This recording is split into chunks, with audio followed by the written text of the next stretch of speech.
કચ્છથી સમાચાર છે। ગાંધીધામના મીટી રોહર પાસે ટિમ્બરમાં ભીષણ આગ લાગી છે। ઘટના સ્થળની બાજુમાં જ પેટ્રોલ પંપ હોવાથી ફફડાટ ફેલાયો।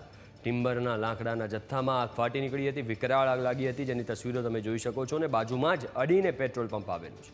ગાંધીધામ ભચાઉ હાઈવેની બાજુમાં આવેલું છે ટિમ્બર।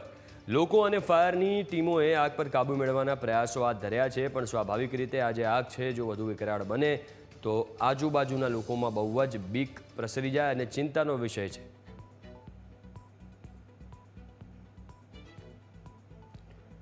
તો આ તસવીરો તમે જોઈ શકો છો। એક બાજુ ટિમ્બરનું ગોડાઉન છે, લાકડા પડ્યા છે અને એની એક્ઝેક્ટ બાજુમાં પેટ્રોલ પંપ છે એ બી અડીને।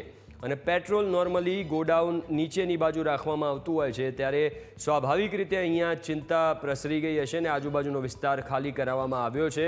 ફાયરની ગાડીઓ ઘટના સ્થળે છે। આગ પર કાબૂ મેળવવાના પ્રયાસો ચાલી રહ્યા છે, પણ આગની ઝપટો તમે જોઈ શકો છો અને જે લાકડા ત્યાં પડ્યા છે એના કારણે આગ વધુ પ્રસરાય એવી શક્યતા છે।